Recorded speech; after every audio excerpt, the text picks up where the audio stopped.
Þá er komið að því að velta fyrir okkur hver er staða smárra ríkja í heimi sem að tekur meira mið af heimsveldunum, við kannski alltaf gert það, en það er samt svona undarfærið sem að heimsveldin láta fara meira fyrir sér og þá eins og allir voru varið við á Íslandi að þá vaknaðu upp spurningar að þurfum við ekki að taka afstöðu, þurfum við ekki að ákveða í hvaða hópi við erum, hverju við tilheyrum, hvernig eiga smáríki að akta í svona heimi. Þannig komið hingað Hilmar Þór Hilmarsson, professor frá Akureyri. Velkomin. Takk fyrir. Þú varst að gefa út bók sem er smáríki í háskólum heimi. Þú náttúrulega ferði yfir þessi ríki. Þú tekur, þrjá ríkjaflokka, Norðurlöndin, Eystrasaltslöndin og Vísegradlöndin sem eru í Mið-Evrópu. En ef ég má spyrja þig, þetta ástand í heiminum, það nú voru að funda í dag í Moskvu, forseti í Kína og forseti í Rússlands. Er ástandi í dag þannig að smáríkin þurfi að ákveða sig hvernig þau akta inn í þessum heimi sem að heimsveldin eru að svona skekja sig? Sko það er spurning til dæmis hvernig Bandaríkin við erum undir öryggisreglu Bandaríkina. Það er engin spurning og öll þessi lönd ég er að skrifa eru 12, 10 þeir eru í NATO og þau taka all þátt í Evrópusamvinnunum. Þau eru raunverulega formlega eða óformlega, af því að Svíþjóð og Finnland er ekki komið í NATO, undir öryggisreglu Bandaríkina. Og það er spurning hvort að Bandaríkin muni setja þessum löndum eins og það hefur gert við Ástralíu, sagt bara við annarkvort eru þið með okkur eða mót okkur. Og þannig að það er alveg ljóst að samskipti Bandaríkjanna og Kína eru alltaf að vera harðna, vera erfiðar og erfiðari og það er alveg ljóst til dæmis að þessi lönd gætu haft mikinn haga því að geta átt viðskipti við Kína í framtíðinni en eru samt undir öryggisreglu Bandaríkjanna og spurning hvernig þetta spila saman. Það er alveg ljóst að fram að þennan dag hafa Bandaríkin ekki skipt sér svo mikið af því þó að þessi lönd séu í viðskiptum við Kína svo framalega sem ekki verið að selja þeim vopni eða eitthvað sem er eitthvað tæknivöru sem getur nýst í hernaði. Þannig að það hefur ekki verið. Það er nú komið samt svona athugasemdir að þú mátt ekki skipta við þetta fyrirtæki sem framleiðir síma eða... Já, þá ertu komið í tæknivöru sem gætu tengst hernaði. Þannig að sko við Íslandi erum ekki að framleiða slíka vöru, við erum að selja matværi. Þeir gera athugasemdir við að við sem að kaupa tækin af kynverum, eins og til dæmis rátera og fleira. Já, það er náttúrulega öryggissjónarmið, þannig að þetta áttir að harðna. Þessi lönd náttúrulega hafa þetta eru Norðurlöndin, Eystrasaltsríkin og Vísegrad-löndin, þau náttúrulega eru hluti af Evrópusamvinnunum, þau hafa tekið mjög spennandi nálgun. Eystrasaltsríkin er langveikasti hópurinn, þau eru alvegjulega berskjölduð, þau taka allt sem að þau geta tengjaði Vesturlöndum eins og hægt er. Þau taka Evrópusambandið, þau taka evruna eins fljótt og þau gátu og færðu gríðarlega fórnir til þess, þau fara í NATO og allt sem tengir þau inn í vestræn kerfi. Allt sem getur varið á fyrir Rússum. Allt sem getur varið á fyrir, þeir vilja tengjast Vesturlöndum órjúvanlegum böndum og gera hvað sem er, það færðu gríðarlega mikla fórnir og til dæmis gengu erinda Bandaríkin í Afganistan og allavega sem á sama tíma þau voru að loka skólum og sjúkrahúsum gengi mjög langt í að skera niður hjá sér í kreppunni 2008-2009 til að ná niður halla á ríkissjóðu og fullnægja kröfum Evrópusambandsins sem var ljótur leikur þess að tengist til björgun erlendra banka í þessu löndum, aðalega sænskir eða norrænir bankar.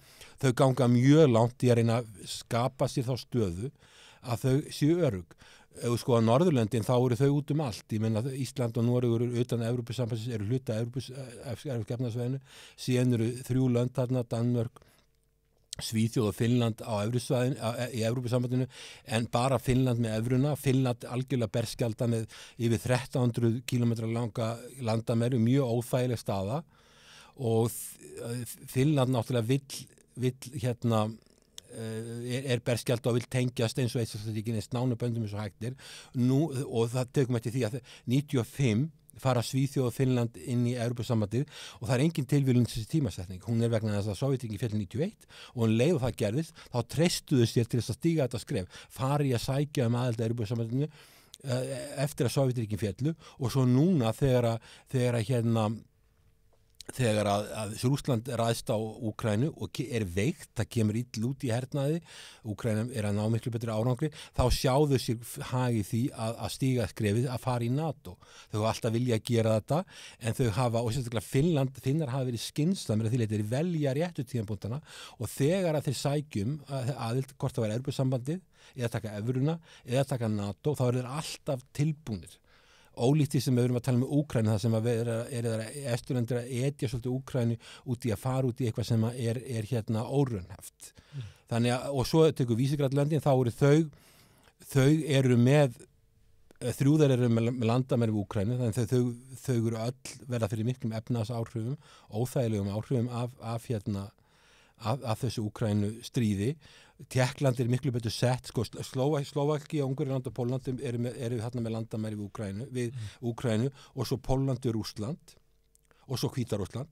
En þetta er óþægileg staða fyrir þessu lönd, en ef þú tekur lönd eins og Tékkland bara umkringt Evrópusambandsríkjum, Ungverjaland er með Suðurlandamæri við fyrrum Júgóslavíu og þeir hafa eiginlega alltaf ekkert minni áhyggjur af því svæði, sko, Serbíu og þessum löndum, þannig að þeir til dæmis telja það að Serbía og þessi lönd þarna fyrrum Júgóslavíulöndin eigi að hafa forgang fram yfir Úkraínu að fara inn í Evrópusambandið, en þau hafa ólíka hagsmuni.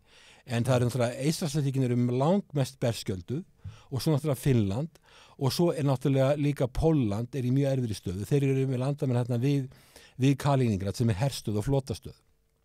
Þannig þessi lönd eru öll, og Pólland eina landið sem hópið sín að fjallum sem er ekki hérna smáríki. En eins og ég segi, til að taka það saman, þá voru 12 lönd með landamæri við Rússland, af þessum löndum, 3 þeirra við Rússland og 3 þeirra við Hvíta-Rússland. Þannig þetta er svona viðkvæmt svæði og þau þurfu öll að velta fyrir sér öryggishagsmunum. Þau eru öll undir öryggisreglu Bandaríkjanna, en þau hafa líka hagsmuni vegna þess að Kína náttúrulega land sem með gríðarlega mikið fjármagn, að fjárfesta í gegnum 16+1 verkefnið sem ég hef nefnt í bókinni og að bjóða peningi gegn Belt og braut, eða hvað þið kalla á íslensku, Belt and Road Initiative. Þannig að við erum að tala um, sko, að þessi lönd gætu haft mikla hagsmuni af því að geta fengið fjárfestingapeninga frá Kína og verið í viðskiptum við Kína, og Kína bara orðið það stórt í heimsviðskiptunum í dag að þú getur ekkert í sjálfu sér komist hjá því að verið í viðskiptum við Kína. Þú fær bara ekkert orðið hluti, meira íhlutir, meira í öllum tæknivörum og vörum með eitthvað frá Kína. Þau þurfa að vera í viðskiptum við Kína. Á sama tíma eru þau að treysta á Bandaríkin með sín öryggismál. Þannig að þetta er ákveðin dilemma sem að þau standa frammi fyrir, og það vekur athygli, sko, að eftir 30 frá því Sovétríkin féllu, þá eru þessi lönd, Eystrasaltsríkin og þessi lönd, þau eru voðalega mikið, þeirra vegakerfi og allt kerfið eru ennþá tengd voðalega mikið austur. Þeir vantar tengingar norður, suður og vestur. Og Evrópusambandið hefur bara ekki haft bolmagn til þess að hjálpa þeim almennilega með innviði. Og þetta er það sem þessi lönd standa frammi fyrir, og þess vegna eru þau spurning hvernig þau dansa, hvernig ætla þau að vinna með Bandaríkjunum í öryggismálum og verið undir þeirri öryggisreglíf og sama tíma verið viðskiptum við Kína. Þetta er mjög mikið vandamál. Sum lönd hafa tekið upp harðlínustefnu eins og Litáin að opna Tævan skrifstofu í Vilnius, sem er mjög viðkvæmt og hefur leitt til hörð samskipti milli Kínverja og Litáa, sem leittir til þess að þeir sögðu úr 17+1 verkefninu og nú 16+1, þannig að þetta er mismunandi stefna. Ég held að Ísland þurfi að gæta sín í samskiptum við Kína, eiga vinsamleg samskipti. Það er svolítið ólíkt að þið búin að fara yfir að innrásin í Úkraínu er aðkallandi mál fyrir mörg af þessu ríkjum út af því að þau eru bara með landamæri að Rússlandi og líka sögulega og fleira, en þetta áeiginlega síst af öllu við Ísland, kannski Ísland og Danmörk. Það er ekki eins og sé eitthvað svona aðkallandi að þau þurfi að bregðast eitthvað við út af öryggishagsmunum, eða er það? Vegna Úkraínu. Já.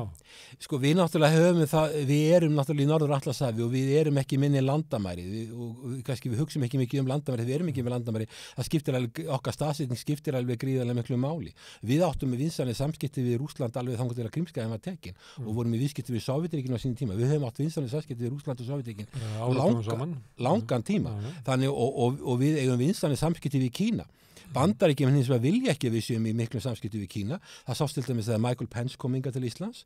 Hann kom til Íslands 2019 og hann þakkaði stjórnvöldum sérstaklega fyrir að taka ekki þátt í Belt and Road Initiative, Belt og braut, áður en að stjórnvöld voru búin að taka nokkra afstöðu til málsins og náttúrulega það auðvitað að kenna Kínverjar Bandaríkjamönnum þetta og skamma okkur ekki þegar vita við einu svona lítið land, við eigum svolítið vegg að verjast, við erum undir öryggisreglu í Bandaríkjana en þarna kemur ákveðið skilaboð, það ekki sagt, hann segir ekki, varafastin segir ekki við stjórnvöld, farið ekki í þetta verkefni, hann bara þakkar þeim fyrir að vera ekki í því á þess að þau séu búin að ákveða sig að vera í því eða ekki. Og þetta sýnir hvernig diplomatian í Bandaríkjunum svolítið. Þetta svolítið öðruvísi heldur var talað Kína og ég vísa bara Jólarinnar Grímsson, hvernig hann talaði Kína og Indland, að það veri ákveðin tækifæri í því fyrir Íslendinga að auka viðskipti við þessu lönd, þú kannastu þetta, og það var að sömuleyti voru stjórnvöld að taka þátt í, voru sendinefndir og viðskiptasendinefndir og fleira til Kína, þannig að línan var svo að styrkja tengsli við Kína. Já, ég meina auðvitað eru Kínverjar, ég hef heyrt á sögu til dæmis í hrunni 2008 frá prófessor í London School of Economics sem bara óformlegt, sem sagði það að Kínverjar hefði til dæmis talað okkar máli frekar í alþjóða gjaldeyrisjónum þegar hann Bretar og Hollendingar vildu ekki að við fengjum fyrirgreiðslu, vildu fyrst leysa Icesave. Þannig að sko Kínverjar geta, við þurfum að eiga að opna brúti Kínverja ef úti það fer að biðja þá aðstoð. Jafnvel Indlandi, bara Kína kannski okkur nær því að Kína miklu stærra hagkerfi og það eru miklu meiri viðskipti. Indland ennþá langt á eftir. Indland náttúrulega lýðræðisríki en fyrir Kína það skiptir máli fyrir okkur að eiga held í góð samskipti við Kína því að Kína, ef að Kína næri verkir landsframleiðslu Singapúr, og Singapúr aðalega Kínverjar, ef þið ná verkir landsframleiðslu á mann, þá Kína orðið tvöfalt stærra hagkerfi heldur bæði Bandaríkjunum og Evrópusambandið samans og við viljum ekki verið í deilum við slíkan risa ef við komumst hjá því. En Bandaríkjamenn sem að við erum undir vernd Bandaríkjana, þau eru að sannfæra okkur það að Kínverjar séu óvinir okkar. Sko, það náttúrulega alltaf sérstakt sko, ef þú horfir að bökkum að horfum á Rússland. Hvers vegna eru Bandaríkjamenn þegar Kína þessi mikla ógn í deilinu við Rússa? Það spurning. Á hverju Putin vildi þessum tíma fara inn í NATO og honum var bara sagt að fara í biðröð og hann taldi að vera niðurlæging og hann vildi ekki fara í biðröð, Lettlandi og minni löndum. Og svo Kínverjarnir, já, það náttúrulega Bandaríkin líta á Kína sem öryggis ógn við sig, þeir vilja halda sinni stöðu sem ráðandi afl í heiminum og þar á meðal í Asíu á meðan að Kínverjar eru að þenja sig út og vilja sennilega hrekja Bandaríkjamenn úr Asíu og það sem Ástralar óttast að þeir munir hrekja það út þarna. Kínverjar hans verið hafa haft það vandamál að þeir eru með landamæri við 14 ríki og eru í deilum við þau eiginlega öll. Á meðan að Bandaríkjamenn hafa þann luxus að vera ekki í deilum, þeir eru Kanada og Mexíkó, það engi vandamál, þeir geta verið bara rólegir í Norður-Ameríku og verið að flækjast allan heim í Afganistan og Írak og hvar sem er að flækjast í alls konar vandamálum og í stríðum bara Bandaríkin eru eiginlega stöðugt í styrjöldum og á meðan að Kínverjar eru svolítið í vanda og löndið svo Víetnam, þetta eru öflug lönd sem þarna sem eru veita ákveðið viðnám og það er líka Philips sem þeir eru hafréttadeilur út á Suður-Kínahafi, Austur-Kínahafi, þannig að Kínverjar eru svolítið í vandræðum, en þannig að auðvitað vilja að þeir losna við áhrif Bandaríkjanna úr Asíu og svo eru Kínverjar náttúrulega ekki bara komið með mjög mikil áhrif í Afríku, heldur erum við að sjá þá í Suður-Ameríku með mikil áhrif og þessi Monroe-kenningin á sínum tíma, hún gekk út á það að Kínverjar að engin stórveldi ættu að vera í Ameríku, þá erum við ekki að tala bara Norður-Ameríku, heldur Suður-Ameríku og Mið-Ameríku en Kínverjar eru komni náttúrulega inn í Suður-Ameríku, við sjáum það að löndin svo Argentína og Brasilia vilja fara í bandalag með Kínverjum, við sjáum það að Íran vill fara í bandalag með BRICS með Kínverjum og nú er Sádi-Arabía líka að tala að fara í samstarf við Kínverja í gennum BRICS, þannig að við erum að sjá sko átakalínur. G7 leitt af Bandaríkjunum, ríkustu innríki í heimi og svo eru BRICS og þar eru Kínverjar og þar eru að myndast alveg gríðarlega öflugu valdablokk á bak við Kínverja. Og þannig að þetta náttúrulega áhyggjuefni að það skuli ekki vera hægt að semja við Kína frekar en að líta á Kína sem óvin. Og auðvitað eru Kínverjar í mannréttindamálum að hafa þeir brotið af sér, það engin spurning með það. En það verður líka að hafa þau í huga að Kínverjar hafa lyft fleira fólki úr fátækt heldur en nokkuð annað ríki hefur nokkur sinni gert. meir en 1 milljarði manna á fátækt og það út af fyrir þessi afrek og að spurning hvort það verður ekki að líta til þess líka og að það sé hægt að breyta, ég meina Bandaríkjamenn hafa haft á stefna að breyta heiminum í eitthvað sem í sinni mynd, það alveg ljóst. Lýðræðisríki, gera lönd háð öðru og integrera lönd inn í alþjóðastofnanir eins og alþjóðabankun og alþjóðagjaldeyrisjóðinn og geta þannig stjórnað heiminum. Sko þessi fjölþjóðlega stofnanir sem Bandaríki standa fyrir eru undir stjórn Bandaríkjanna og Kínverjar hafa ekki verið að hlýða alveg þessu og eru að setja fót sínar eigin stofnanir og þetta skapar ákveðna átakalínu sem ég held að ekki skynsamlegar en ég meina ef að þú vilt vera í unipolar heimi, það sem einn pól sem Bandaríkin, þá lendur í átökum við Kína. Því heimurinn að breytast í multipolar, þar sem þú verður að skipta völdum á milli og Bandaríkjamenn vilja halda sinni stöðu. Já, en við erum ekki lítið land, við erum fámenn þjóð undir áhrifasvæði Bandaríkjanna. Verðum við ekki bara sætt okkur við það og að utanríkisstefna Bandaríkjanna þar með utanríkisstefna okkar? Það ekki eins og Evrópa sé eitthvað mótvægi við Bandaríkjanna. Sko það alltaf spurningi hvað mun gerast. Frakkar ekki eins og óþekki lengur.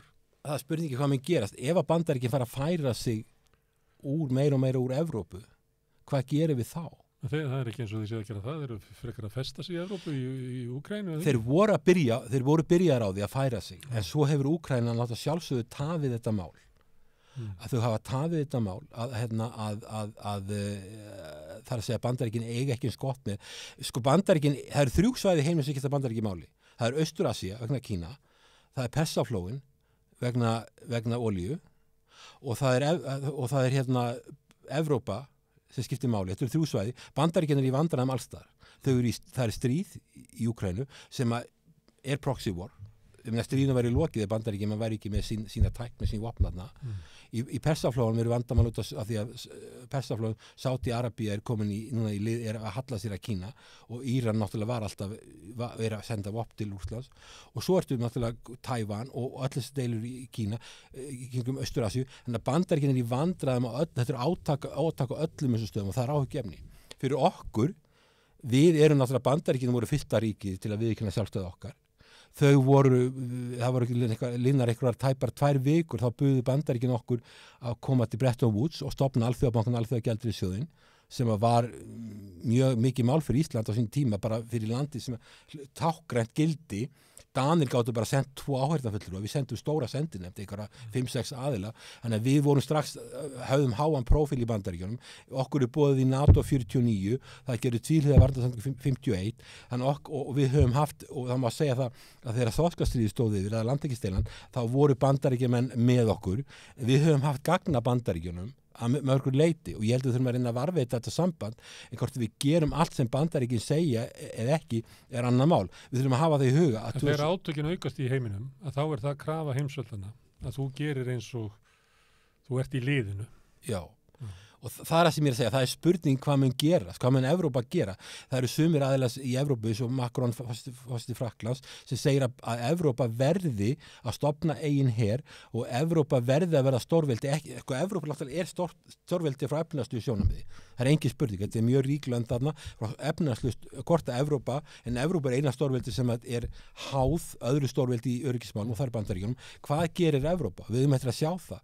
Og hinga til hafa utanríkisviti gengið á milli Kína, Austur-Asíu og Evrópu, en það getur verið þrengt meira og meira að því og við stöndum frammi fyrir því kannski svo Ástralía gerir sem er sagt annarkvort með okkur og á mót okkur og Ástralía til dæmis, ef við skoðum þann heimsluta, óttast það að Bandaríkin muni vera hrakin frá Austur-Asíu fyrir það síðar og þá stendur Ástralía eftir hún er bara 25 milljónir mikið landflæmi, miklar auðlindir en þeir ráða ekkert við Kína og þeir eru ekki vissir hvort þeir geta treyst Bandaríkjunum en þeir urða að treysta Bandaríkjunum og þeir hafði ekki aðra valkosti, þeir ákvaða að gera það og þess vegna verði þetta ókus, þú heyrst talað um það, verkefni í gangi og reyndar held ég að það mál muni leysast þannig að Bandaríkjunum séu raunverulega, þó ég viti það ekki en ég með grunar að það sé bara búið að lofa Ástralíu kjarnorkuvopnum ef að Bandaríkjunum hrekjast frá Asíu. Það blasir eiginlega við, þetta er Ástralía, Bretland og Bandaríkin, þetta er allt enskumælandi lönd, þetta er allt sama fjölskyldan og ef að eina leiðin til þess að vera í Ástralíu ef að það verður styrjöld frá Kína að Ástralía sé með kjarnunguvopn, þurfa að fá kjarnungukapota, kjarnunguknúna, en það að fara með þetta yfir í kjarnunguvopn. En varðandi Evrópu, ég meina það spurningin, verður evrópskur her hérna, og hvernig mun Evrópa bregðast við því ef hún færi ekki að stunda viðskipti við Kína og færi ekki að taka við fjárfestingapenningum. Það eitthvað sem við eigum eftir að sjá gerast, en það verður náttúrulega mun hægja og hagvist í Evrópu og það mun valda löndum eins og Þýskalandi miklum búsifjum ef þeir geta ekki stunda viðskipti við Kínverja. En Evrópa þarf að taka afstöðu, hvort að þeir eigi að vera sjálfbjarga í öryggismálum. Já. Það er óralangt þangað til að slíkar ákvarðanir geta verið teknar. Það að því bara í Evrópu þá er svo lítið samstaða hluti. Og það sem ef við skoðum að Eystrasaltsríkin og Pólland, þau vilja alls ekki stofna evrópskan her. Hvers vegna? Þau trúa á NATO. Þau treysta NATO. Alveg blind. Þau vilja ekki missa Bandaríkin. Nei, og þetta eru bestu vinni Bandaríkin í Evrópu. Þau treysta algjörlega. Þau eru barnalega mínum að því stökum Litáin. Þeir eru í slag við Rússa. Haturum slag. Svo er þeir óþarfa deilum við Kínverja og treysta á Bandaríkin. Þau vita ekkert hverju eru fórseti Bandaríkjanna 2015. Það eru kosningar í Bandaríkjunum næsta ári og hvort ef Donald Trump eða ykkur álíka verið fórseti hefur ekki mikið áhuga á Litáin.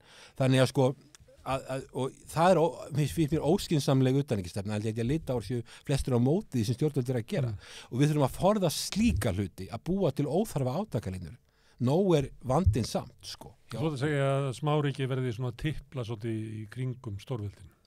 Reyna að halda öllu eins góðu mögulegt ekki augra neinum.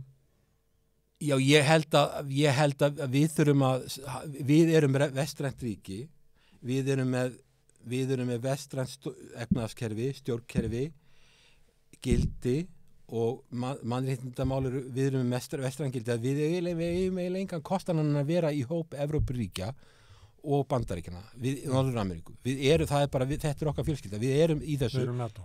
Já, og ég held að það sé ekki, sko NATO hefur kost og galla, ekki spurning. Og NATO hefur verið að gera hluti sem að mínum að þetta er ekki, eins og í Afganistan, alls ekki skynsamlegir. Þannig að við lifum ekki fullkomnum heimi, sko. En ég held að þetta við erum með í dag sé skásti kosturinn, en auðvitað verða smáríki eru á einhverju svona jaðri og að fara í átök að slag við stórveldi. Við gerum það ekki, Íslendingar hafa farið í deilur við stórveldi í samanbyrju okkur. Við höfum farið í slag við Breta sem svona hér með 200 stærra hagkerfi en við. En þá var það lífsspursmál. Þú ferði ekki í slag við svona stórveldi nema að þú sér og þá var efnahagslega sjálfstæð Íslands var undir og þá ferði í slag. En þú gerir það ekki annars og við gerum þetta og við fórum líka út á æsir þá að farið í slag og það enda reynda fyrir dómstólum. En að fara í átök við Kína bara til þess að gleðja Washington, það er ekki rétt. Og sumir segja mér þess að það sko þegar Litáar fara að ógna Kínverjum með því að Kína líta sem ógn sko að þá við farið að sko leyfa Kínverjum að opna Taiwan Office í Vilnius. Það er eitur í beinum Kínverja og þá var sagt, sko, sögðu einhverjir Litáin eða einhverjir Bandaríkjunum, þetta væri svona Lithuania Icelandic moment, sko, að þetta er svipað eins og þegar Ísland viðurkenndi Eystrasaltsríkin, þá er Litáin eiginlega viðurkenna Taiwan með því að leyfa þeim að opna svona hérnefli sendiráð en ekki alveg sendiráð. En auðvitað er þetta ólíku saman að jafna þegar við viðurkennum Eystrasaltsríkin, þá eru Sovétríkin á fallanda fæti. Við erum með hluta af NATO, við erum með þúsundir hermann á Keflavíkurflugvelli, við vorum ekki neinni hættu, við erum með flugher frá Bandaríkjunum á Keflavíkurflugvelli og Sovétríkin voru að falla. Sko, Kína er ekki að falla. Kína er að vaksa og þess að þú vilt ekki fara í slag við land sem getur orðið, því að við erum núna í multipolar heimi, Bandaríkin nr. 1, Kína nr. 2, Rússland nr. 3. Og áður voru við, svona milli frá 91 til 2016 voru við kannski í unipolar heimi, þar sem Bandaríkin voru ráðandi. Sko við gætum, ég er ekki að segja það verði, ef að Kína verður helmingi stærra hagkerfi heldur en Bandaríkin og Evrópusambandið saman, þá fer þetta að minna á unipolar heim, það sem að Kínverja getur orðið ráðandi. Ég ekki að segja að hagvöxturinn haldi svona áfram, en ef hann heldur áfram, þá getur orðið svona, og Bandaríkin sjá, og það verður að hægja á hagvexti í Kína til þess að koma í veg fyrir þetta gerist. Þau eru byrjað á því.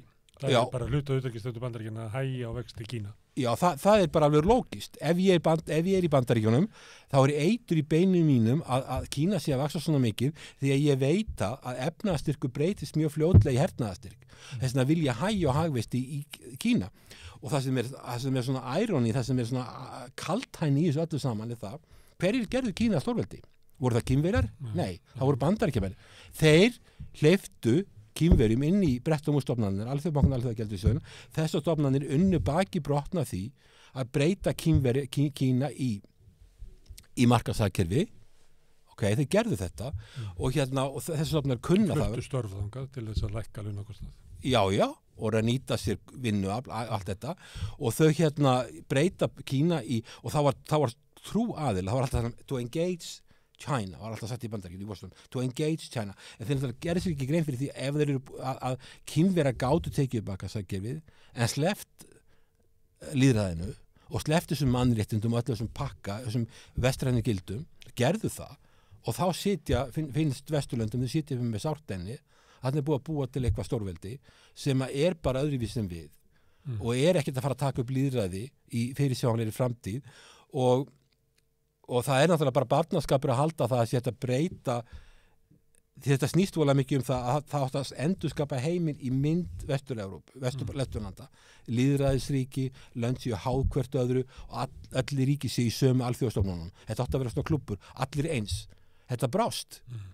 Og Kínverjar sjálfsögðu, stórveldi vilja semja reglur fyrir heiminn og Bandaríkjamenn gerðu þetta í Bretton Woods með Alþjóðabankann, Alþjóðagjaldeyrissjóðnum, þau skrifuðu reglur hvernig heimurinn á að virka, hvernig heimsagagerðu á að virka. Og núna eru Kínverjar að byrja að gera það með eigin stofnunum, með því að stofna innviðabanka Asíu, með því að stofna New Development Bank. Þeir eru byrjað að búa til sín eigin heim. Þannig að verða alltaf auðvitað átök. Þú færði svolítið langt inn í framtíðina Kína sé orðið tvöfalt stærri en Bandaríkin, stærri en Bandaríkin og Evrópa. Tvöfalt stærri en Bandaríkin og Evrópusambandið. Bandaríkjamenn séu hrakin frá Asíu og eitthvað svona. Ég ætla aðeins að draga því svona lægra, stittra tímaspann. Eftir innrásinni í Úkraínu að þá hafa menn komið fram og sagt að það er bara breyttur heimsmynd og nú þarf Ísland bara að velja.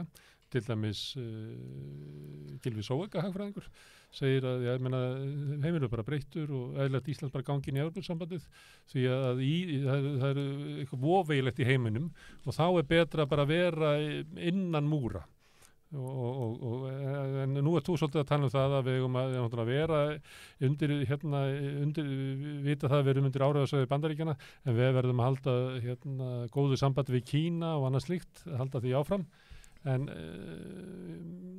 Gylfi er eiginlega að segja að það er bara tími að þú verður bara að velja svona vitt sætar í on. Já, ég þekki Gylfi ágætlega, Gylfi gammal skólabróður minn og mér er alltaf mikið skoðanir hans. Það sem að ég velti fyrir mig, það sem oft er þessi umræða Evrópusambandi þá að vera að horfa kannski á krónuna og það verið að horfa á Nei, það var ekki frá honum, það var út af svona öryggisjónarmiðum og það væri alþjóðavæðingi væri að ganga tilbaka að nú væri, myndi hvert svæði fara að hugsa meira viðskipti sín á milli, það var slíkar hugsanir sem voru á bakvið þetta fullrýðingar Gylfa.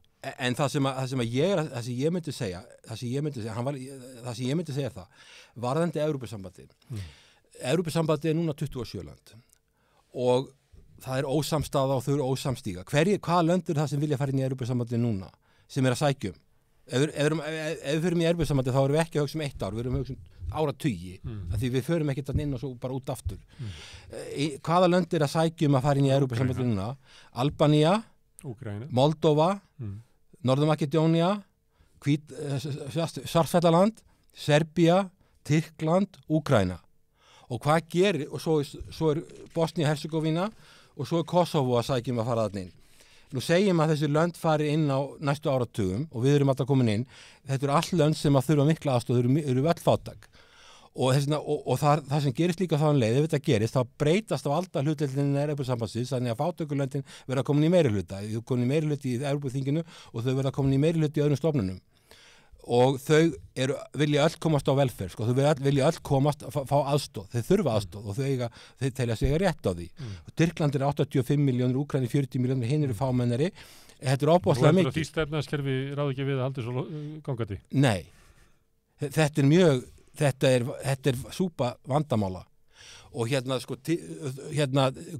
Þýskaland hefur sagt það að þeir vilja ekki breyta Evrópusambandinu í transferunion og þeir vilja ekki að það sé verið að millifæra mikla peninga upp að milli landa og milli landahópa og nú það staðan orðið þannig að ég fjalla í bókina að Ítalía orðin alveg gríðarlega skuldu, 160% af verkli landsframleiðsluskuldirnar, Frakkland eitthvað að nálgast 120% skuldir, helmingi meira heldur en má vera, Þjóðverjar eru komin eitthvað 70%, stóru löndin get ekki borið neitt, litlu löndin þau geta kannski sumir að borið en flesta ekki og þau eru bara svo lítil geta ekki ráðið við það, svo að fara að taka inn eitthvað 11 lönd sem eru öll fátæk og það er búið að rústa Úkraína alveg gjörsamlega.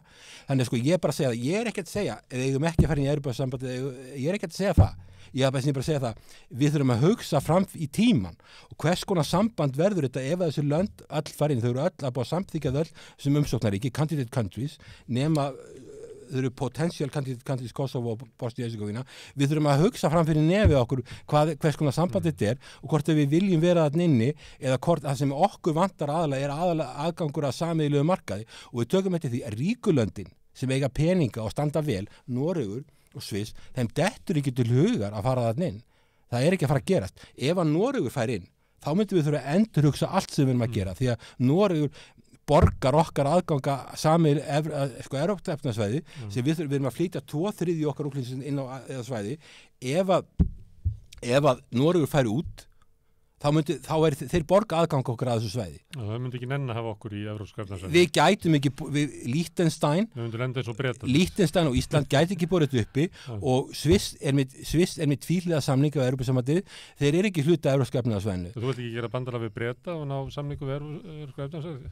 Við getum náttúrulega gert alls konar bandalag en við eins og staðan í dag þá Evrópska efnasvæði að virka fyrir okkur og normenn eru með okkur, þeir eru náttúrulega mjög góður liðsmaður og þeir eru að borga þetta fyrir okkur að miklu leyti og þannig að ég held að sko við þurfum að eins og staðan í dag þá bendir ekki til þess að það kerfi sé að gliðna en það gæti gliðnað, þess vegna þurfum við náttúrulega að hugsa það en ég bara segja ef við ætlum að fara inn í Evrópusambandið þá þurfum við að hugsa hvers konar samband þetta verða næstu 10, 20, 30 árin og mér finnst umræðan á Íslandi vera óbáslega einhæf og ef við ætlum að Evrópusambandið eins og það var sko 92 eða eitthvað núna það 27 lönd og þarna verður það orðið sko ef það koma 11 lönd í viðbót og 38 lönd og þetta eru hópar sem eru mjög fátækir hópar, miklu fátækir en Norðurlöndin og ég get sagt að Íslendingar hafa alltaf verið alveg gríðarlega slóðar í þróunaraðstoð Íslendingar hustalagi alltaf á tortryggningu við alþjóðastofnanir vilja ekki koma helst nálægt með einhverjum litlum stofnum, vilja helst bara tala við Washington og sín mál, tvíhliðamál eða litla stofnanir eins og EFTA en vilja ekki verið í stórum hópum, hafa vantrú á alþjóðastofnunum, hafa alltaf haft það og verið alveg eindæma slóðar í þróunarmálum hafa ekki vilja veita mikla þróunaraðstoð. Þannig ég sé ekki alveg fyrir mér ef þetta verður svona mörglönd og fátækulöndin eru komin í meirihluta og geta breytt sambandinu í eitthvað allt annað heldur en það er í dag að Íslendingar hafi mikinn áhuga því að einhverju verulegu hluta okkar fjárlögum sé að fara til að byggja upp Moldóvu við fullri virðingu fyrir Moldóvu eða einhver slík lönd. Við þurfum að hugsa þetta til enda. Ég ekki að segja það að hvaða niðurstöðu við komumst að en ég bara að segja það að það ekki nóg og varandi því eins og það að tala um að taka upp evruna, við vitum það alveg að við þurfum að taka upp við þurfum að byrja að fara í Evrópusambandið og síðan þurfum að vera þar minnst 2 ár fullnægja ákveðnum kröfum og ég með lista í bókinni hvernig okkur hefur gengið í ríkisfjármálum og hvernig skuldastað okkur og við erum ekkert sko í sérstaklega góðum málum að ná að fullnægja öllum kröfum að vera aðiliðin á evrusvæðinu. Við erum okkar skuldallega hærra og við erum ofta halla á ríkissjóði þannig að ég held að Þú ert afgreið þetta, Hilmar, það er ein þraut viðbót sem ég ætla ekki að fyrir þig. Það er út af ástandinu í heiminum og eftir innrásina í Úkraínu að þá er bara komið að þeim tímapunkti að Íslendingar þurfum við að byggja upp her. Já, ég held að sko Hvað segir við því? Ég held að, sko, ef við ætlum að byggja upp her, þá er það sem við kannum að tala að byggja upp eitthvað land til segjum að við erum með 1000 manns eða eitthvað slikt í því, við erum svo lítil, það myndi ekki skipta henni máli eða eitthvað stórvild myndir aðast á okkur, slíkur herrið er bara ágreitur á nokkrum dögum. Það er verið sóun af fjármunum. Flugherfi ráðum ekki við það. Við ráðum ekki við að hafa flugvél í landhelgisgæslunni. Ein F-35 orðstóta kostar kannski 15-20 milljarða og við þurfum að vera með 4-5 og svo þurfum við að vera með það er landspítali, 4 flugvélar í innkaupum. Já, þetta er bara fáránlegt. Jafnmikið í rekstrarkostnaði. Já, og svo þarf að þjálfa þetta og svo er gríðarlega öratekni framfærir í þessu og það þá fjármagna það líka, við ráðum ekkert við þetta. Og hérna það sem við þurfum að vera með sérsveit til þess að varðandi til dæmis bara hryðjuverk, við þurfum að hafa það og hún getur náttúrulega verið svo lítið, hún náttúrulega ekki her en við getum verið með hana, við þurfum að vera með hana. Síðan þurfum við að efla landhelgisgæsluna. Það tók okkur 74 ár að færa landhelgina úr 3 mílum í 200 og við hefum gríðarlega mikið svæði sem er mjög verðmætt og það þjónar okkar hagsmunum að fylgjast með Norður-Atlantshafi og norður Með hverju eru það að fylgjast? Hvað segirðu? Með hverju eru það að fylgjast? Fylgjast með því hvað er að gerast, vera tilbúinir til björgunaraðgerða. Sko það er auðvitað að Kínverjar og Rússar munu vera með meir og meiri umsvif á þessu svæði og þetta er Norður-Atlantshafi skiptir okkur máli og það skiptir NATO máli. Það verða átakalínur, auðvitað þurfum við að vinna þetta í samráði við NATO, en við getum verið með öflugri landhelgisgæslu og hún gæti náttúrulega kannski einhverju leyti verið meira vopnuð og komið meira inn í öryggismál, en hún er náttúrulega, þetta er eitthvað sem við kunnum og við höfum alveg efna á því, við erum með 2 mjög töluvert öflugvarskip núna sem er miklu öflugri heldur en áður þekktist, við gætum verið með fleiri slík skip og lagt meira á okkur. Við erum langt frá því að fullnægja þessum 2% reglu NATO varandi framleiðslu. Það er eiginlega þá aukaspurningi sem ég ætla að koma með. Það er líka sagt að þetta var Trump byrjar að tala um það, að Evrópuþjóðirnar yrðu að standa við þessi 2%. Og svo þegar eftir innrásina þá bara hvert þjóðþykja að fætur öðru samþykja mjög aukin útgjöld til hernaðar. Íslendingar hafa staðið alltaf þeirri trú að þetta eigi við öll ríki nema okkur. En maður myndi ætla það að einhver tíma kemur að því að hinn fátækari lönd horfa til Íslands og segja býtu af hverju kemst þessi upp með það að leggja ekki 2%. 2% eru umtalsverðið, það eru 80 milljarðar og ég held að við höfum lagt til 6 milljarða, ég veit ekki hvað það var 2022 en 2021 það hafa verið 6 milljarðar sem hægt að eyrnamerkja varnarmálum með svona tildurlegri svona þokkalegu bókalsæfingum. 80 milljarðar eru miklu hærri upphæð. Heldur að koma með því að NATO ekki myndi segja við Ísland að þið verðið gjöra svo vel að verja 2% í hernað. Sko, Íslendingar hafa alltaf hugsað alþjóðasamstarf út frá þrengstu eigin hagsmunum. Það hefur alltaf verið þannig. Íslendingar hafa aldrei viljað taka þátt í alþjóðasamstarfi nema þeir græða því sjálfur. Það hefur alltaf verið þannig. Við græddum á þeirra varnarliði var hérna, þá vorum við reynda tvíliða. Við höfum aðalega sjálfstæðismenn og framsóknarmenn sem græddu á því og við höfum grætt á því að vera í NATO og við höfum alltaf og við höfum verið mjög slöku þróunarmálum. Þetta er allra þróunarmál, þetta er alþjóðastofnana, hvað sem verið samnið þannig að hvað er. Alltaf verið undir verkum sem við ættum að standa við. Já, þannig að við höfum verið að horfa, við höfum verið mjög eigingjöld. Það er ekkert að neita þessu. Og varandi NATO, þetta er alveg rétt sem þú segir. Og þetta er hins vegar spurningin hvort að við náttúrulega höfum mjög mikla sérstöðu. Við erum ekki nema hvað, tæplega 400.000 manns, við náum ekki 400.000. Við erum lítil, við erum út í Norður-Atlantshafi, við erum langt í burtu frá meginlandinu. Við þurfum þá eigin forsendum að segja ok, við ætlum að eiga 2%, við ætlum að hafa þetta svona. Þannig að það þjóni, ég held að Norður-Atlantshafi og okkar landhelgi og allt þetta svæði þetta í kring og að vera með öfluga landhelgisgæslu og kannski að hún sé eitthvað meira hervætt, sé miklu skárra framlag, heldur en fyrir okkur alltaf fara að þjálfa einhvern landher eða kaupa einhverja skriðdreka eða alltaf fara að kaupa einhverjar orðsþóttur frá Bandaríkjunum. Þannig að við þurfum að, ég held að við það komið við þurfum að auka okkar framlög. Þannig þú ert að segja að við þurfum að standa undir þessum 2%, við þurfum að skaffa það, en þú ert bara að fara að segja að það sé gáfulegur að verja peningunum öðrum hætti heldur en að kaupa skriðdreka eða þóttur. Ég held að við þurfum að leggja áherslu á okkar sérstöðu og við þurfum að hugsa hvað getum við gert til þess að koma með verðmætt framlag til NATO sem nýtist okkur líka. En við erum með heilbrigðiskerfi sem að högtir. Við erum með skólakerfi í Rörnum. ég var nú að tala hérna í gær námslánakerfið okkar, það að brotna saman. Þú kannast við þetta. Allir innviðir, öll grunnkerfi samfélagsins hafa liði fyrir áratuga vanrækslu. Og þá kemur krafan það að auka framlög til hermála sem eins og við ætlum að byggja nýjan landspítala á hverju ári. Til viðbótar. Hvernig ætlar að ná þessu í gegn? Ég algjörlega sammálaður í því að það mjög dapurlegt. Ég hef verið talsmaður þess að ég hef talað þetta og þú færir nú ekki að tala slík máli í mainstream eins og tökum bara ríkisfjölmiðlana. Ef að þú fer að tala frið í Úkraínu og þú viljið semja frið. Ég vil semja frið. Ég vildi semja Úkraínstríði.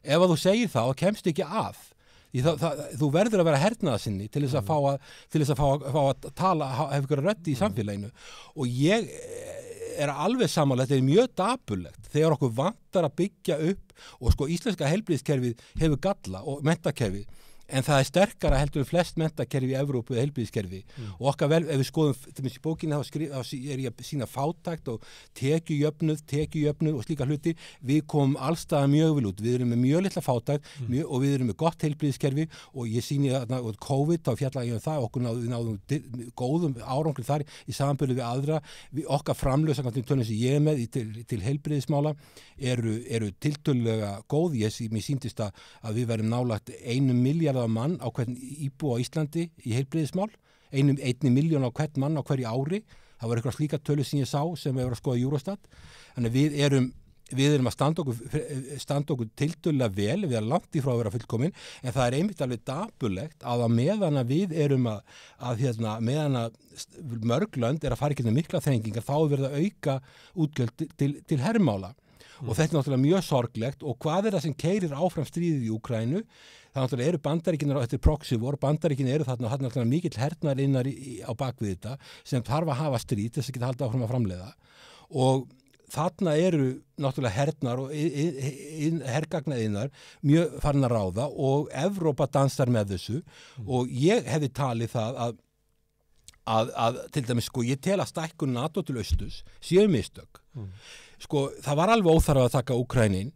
Angela Merkel, kanslari Þýskalands benti á þetta væri óráð. Sama gerði forseti Frakklands. Það var ákveðið að fara með þetta áfram og það voru George W. Bush sem þrýsta á þetta og það hefur verið augrarúsum og Kínverjar eru náttúrulega líka telja þessi verið að augra sér og nú er Xi Jinping að tala við Putin í Moskvu.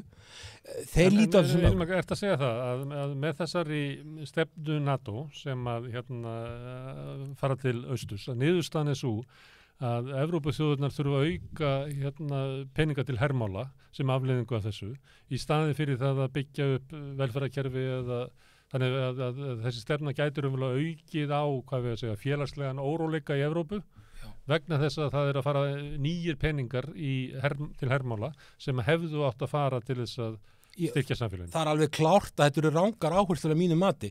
Ef við sjáum þessu COVID þá erum við að fara illa út úr COVID og mörg lönd illastödd með gríðarlegan halla á ríkisfjármálum. Þegar það gerist að COVID kemur þá er heimsfaraldur og þá breytast forgangsraðir þá afnemur Evrópusambandi reglutar 3% halla á ríkissjóði og afleið líka skuldatölurnar og þá eru heilbrigðismálin komin í forgang og fyrir efnahagsmálum, það var mikill halla á ríkissjóði og löndin voru illa stödd fyrir og svo eru þau enn verið stödd eftir COVID og þá kemur Úkraínustríðið og þá þurfum við að fara að jafna sig og fara að borga niður sína skuldir og þá hækka vextirnir og þá eru þau rekin í þá fyrir þetta stríð í gang. Þetta er náttúrulega versta sem hægt að hugsa sér. Og þá hækka vextirnir. Já. Og þú þurft að auka útgjöldin til hermála. Já, þannig að öll lönd eru í mun lakari stöðu en það væru ef þetta stríð hefði ekki brotist út. Þess vegna þurfum við að koma að friði. Stríðið er frá framboðslið. Þannig að þetta er ekki demand management, þetta er svona frambóðslið, þar að segja það verður skortur á vörum, það er alls konar vandræði, það verður skortur á orku því það eru bara hreinlega eins og í Úkraínu mikið tölvöld innríki, það vantar vörur og annað og þá verður myndast þessi verðbólga og raunvextir að hækka, þetta getur komið á stað fjármálakrísu, þannig að það eru gríðarlega vandamál í heiminu sem stafa þessu stríði og það var alveg óþarfi að fara í að tala að stækkun Úkraína fari í NATO 2008 vegna þess að Úkraína var ekkert að fara inn í NATO og Bandaríkin vill ekki Úkraína í NATO og Evrópusambandsaðildin var líka óþarfi því að Evrópusambandið vill ekki sjá Úkraína í Evrópusambandinu og vill að allra síst núna, þannig að þetta voru bara mistök og það heldur sérstaklega að Kínverjarnir sjá að skilja Rússana og standa með þeim í þessu máli á meðan að við segjum bara nei, ég meina sko við sjáum það sko, ekki viltu standa með Rússunum. Hvað séru? Ekki viltu standa með Rússunum. Ég vil ekki standa með Rússunum en sko Rússland þarna og það verður þarna og þetta eru 150 milljónir og við verðum að lifa með þeim einhvern veginn og það hefði þetta bjóða Rússum eitthvað sko allur kostnaðin sem að þessu lýst, eyðileggja Úkraínu, allur kostnaðin sem að þessu lýst, hann alveg gríðalegur. Þannig að í mínum dómi það var óþarfi að ögra Rússum með stækkun NATO til austurs. Nú segja aðilar að þetta hafi bara verið að Putin, hann hafi ætlað að breyta ná Sovétríkjunum tilbaka og hann hafi ætlað að búa til svona empire, rússneskt empire, tala það. Sko Putin hefur sagt eftir því sem ég best hann hefur sagt það, sko ef þú saknar ekki Sovétríkjana, þá hefur ekki hjarta. Ef þú ætlar að endur þessu Sovétríkin, þá hefur engan heila. Og ég trúi því ekki að Putin hefur ætlað að ná, þú voru 15 Sovétlýðveldi og 3 þeir eru komin inn í Evrópusambandið. Hann ætlaði að taka þau öll inn og svo hann ætlaði að taka öll leppríkin. Hann hefur ekkert capacity, hann ræður ekki eins og við Úkraínu. Rússland ekkert í góðum stöðu efnahagslega og er ekki sérstaklega sterkt heldur hernaðarlega en við sjáum það betur og betur.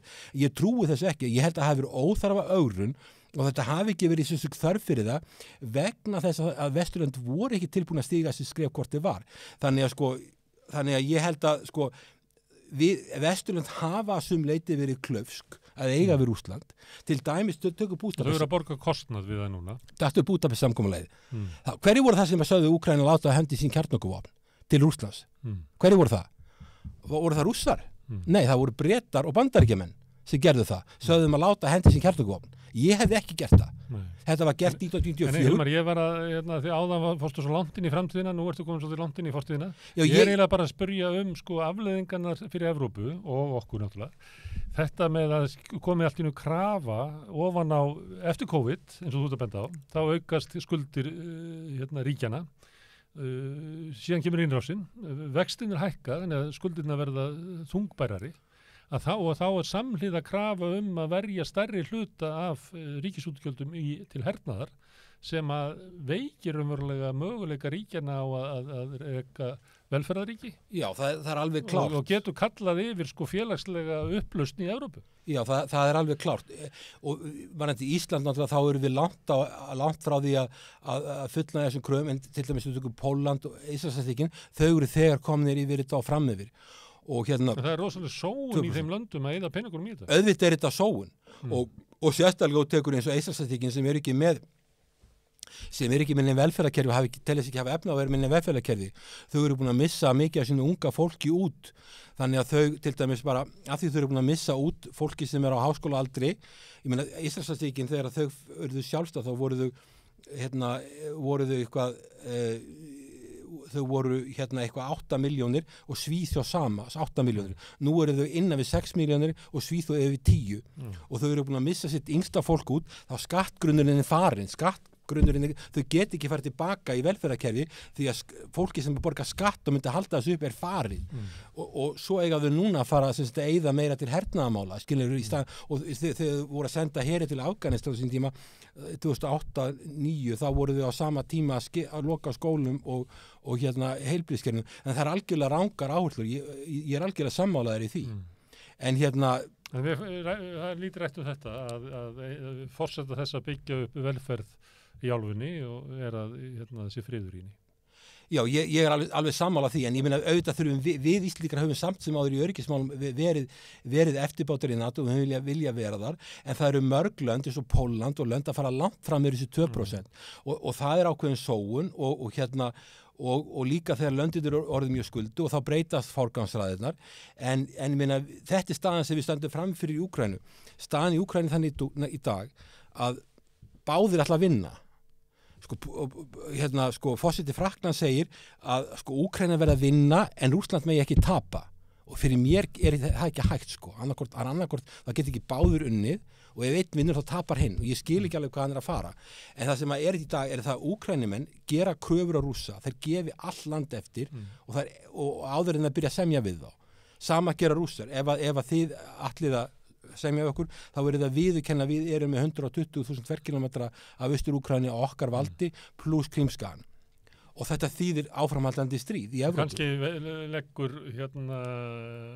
leggja Kínverjar kröfur á Rússa, þannig þeir neyðast til þess að semja.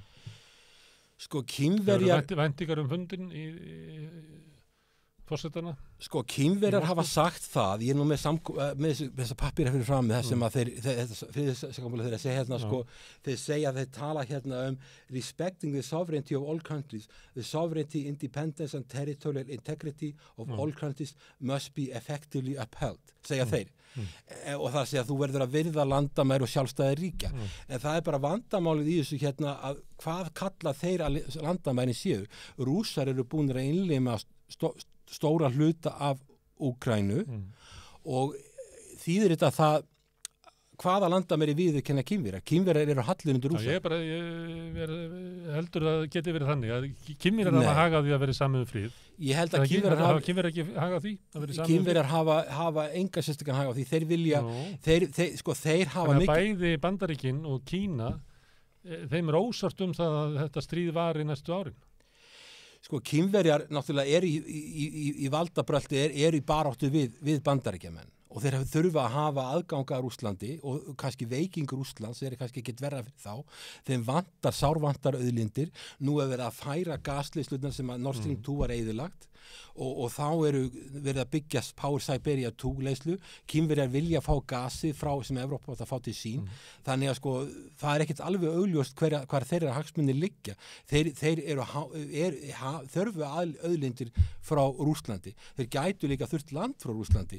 Þeir þurfa líka að vera vinna með Rússlandi á norðurslóðum.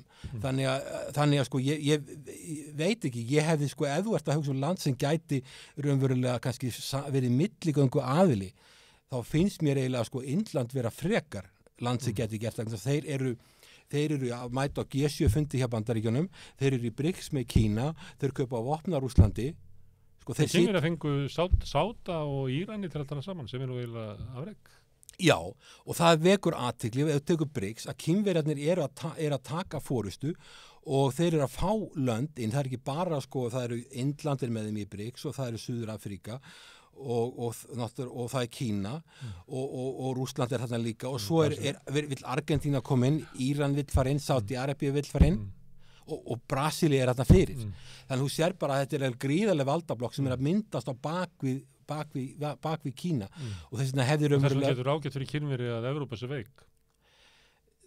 Það ekkert víst að það sé Kínverja til vandræða sko, bara málið það að Rússar ekkert einangraðir í heiminum. Þeir eru einangraðir Vesturlöndum en þeir ekkert einangraðir í heiminum og Kínverjar að mynda vissa valdablokk gegn Bandaríkjunum og þannig að það ekki alveg kannski ljóst hvar þeirra hagsmunir liggja og svo spurningin hvort það fara út í það að láta Rússa hafa vopn.